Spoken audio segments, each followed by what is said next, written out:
Hello बच्चों, आज हम क्वेश्चन नंबर 12 करेंगे 5.1 एक्सरसाइज का।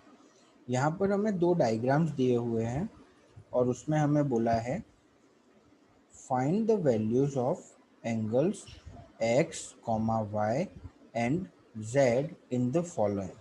ठीक है, तो सबसे पहले हम डायग्राम 1 की बात करते हैं। तो डायग्राम 1 में हमें एक एंगल दिया हुआ है और बाकी के 3 एंगल्स हमें फाइंड करने हैं। ठीक है बच्चों, तो देखो सबसे पहले क्या होता है, कोई भी एंगल होता है ना, ये एक स्ट्रेट लाइन दिख रही है आपको। This is a straight line. इस स्ट्रेट लाइन पर दो एंगल हैं, एक 55 और एक y। सो हमेशा कोई भी एक लाइन होती है ना बच्चों, उस पर कितने भी एंगल क्यों ना बने, सबका टोटल होता है 180। यानी जस्ट सपोज ये वाली लाइन है, इस पे दो एंगल बन रहे हैं, एक एंगल 55 है और उसके साइड वाला जिसको एडजेसेंट एंगल कहते हैं वो y है। तो हमेशा दो एंगल्स को जो एक स्ट्रेट लाइन पर बनते हैं उनका टोटल होता है 180 डिग्री। ठीक है बच्चों, यानी कि 55 प्लस वाई इक्वल्स टू 180 होगा। अगर इक्वेशन की तरह इसे सॉल्व करें तो y को यहीं रखते हैं और 55 180 में से जाकर माइनस हो जाएगा। ठीक है, सो y इक्वल्स टू 125। ठीक है, तो वो जो डायग्राम हमें फर्स्ट वाला दिया गया है उसमें y की वैल्यू कितनी हो जाएगी, 125 डिग्री। ठीक है बच्चों, अब देखो इसी लाइन को ध्यान से, जो क्रॉस में जो एंगल दिख रहे हैं इन्हें अपोजिट एंगल्स कहते हैं। 55 के एकदम क्रॉस में कौन सा एंगल है, एंगल x, तो वो हो जाएगा 55। ठीक है, और y के क्रॉस में जो एंगल है वो है उसका अपोजिट, यानी वो हो जाएगा 125। ठीक है बच्चों, जो साइड वाला एंगल होता है वो कैसे मिलता है हमें, 180 में से माइनस करने पर। और जो क्रॉस में जो एंगल्स होते हैं वो एंगल्स वर्टिकली अपोजिट एंगल कहलाते हैं और वर्टिकली अपोजिट एंगल्स इक्वल होते हैं। यानी angle y equals to angle z and angle 55 equals to angle x। ठीक है, बात करें सेकेंड वाले डायग्राम की, तो यहाँ पर एक स्ट्रेट लाइन है और उस पर तीन एंगल्स हमें दिखाई दे रहे हैं। एक है एंगल 40, एक है एंगल x और एक है एंगल 25। तीनों को मिला के 180 होता है। ठीक है बच्चों, अब अगर इक्वेशन की तरह इसे सॉल्व करें हम तो 40 और 25 इन दोनों को आपस में प्लस कर देते हैं, तो ये बन जाएगा 65 plus x is equal to 180। ठीक है बच्चों, x को इधर ही रखो, ये 65 उधर जाकर माइनस हो जाएगा। सो x की वैल्यू हमें मिलेगी 120 115। ठीक है बच्चों, सो x हमें मिला 115, ये हमें मिल गया 115। ठीक है, अब नीचे वाले एंगल्स की बात हम करते हैं। तो नीचे वाले एंगल्स में सबसे पहले ये देखना होगा कि क्या कोई किसी का अपोजिट एंगल है।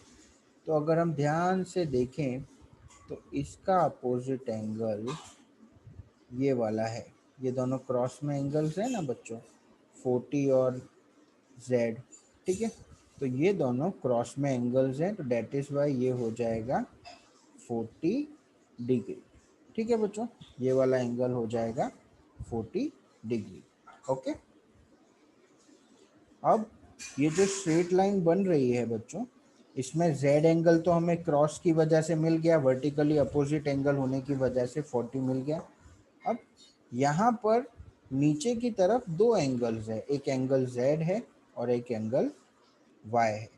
तो एंगल z की वैल्यू 40 है, तो y की हमें वैल्यू फाइंड करनी है।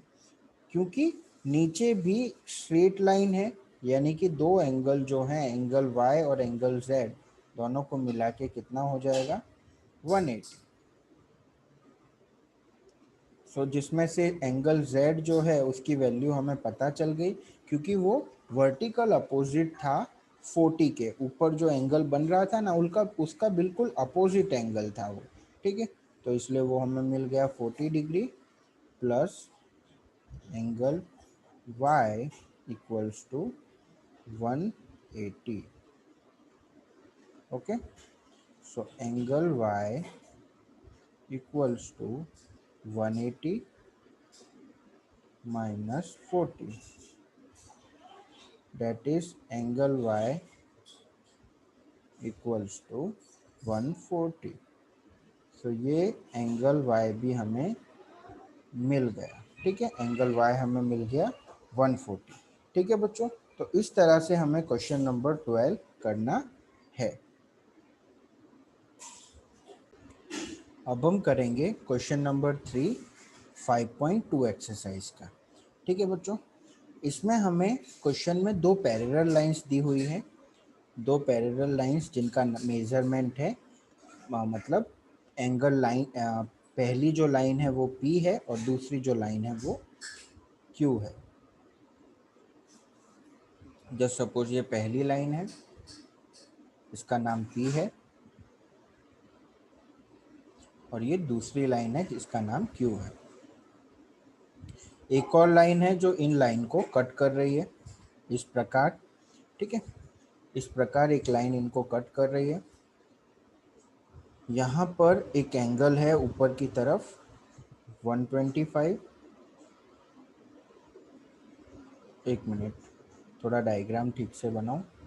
मेरे ख्याल से ये लाइन इस प्रकार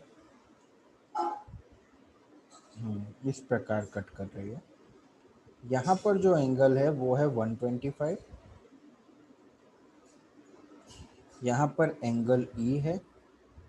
ठीक है, और यहाँ पर भी एक एंगल है और यहाँ पर एंगल F है। ठीक उसी प्रकार नीचे वाली जो लाइन है वहाँ पर भी चार एंगल हैं,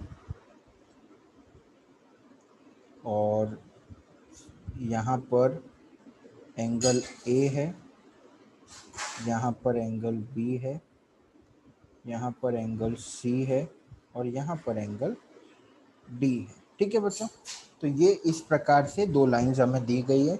अब हमें इसे सॉल्व करना है। तो देखो, सबसे पहले हमें एक ही एंगल दिया हुआ है, पूरे के पूरे टोटल 8 एंगल्स हमें दिए गए हैं, और उन 8 एंगल्स में से जो मेजरमेंट दिया गया है वो सिर्फ वन ही एंगल का मेजरमेंट दिया गया है।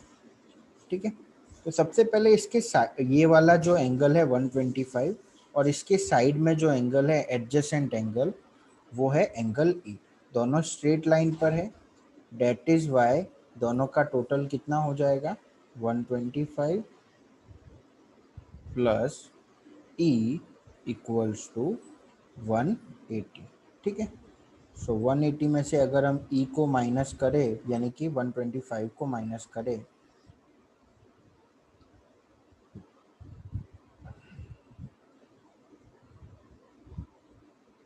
सो एंगल E हमें मिलेगा 55,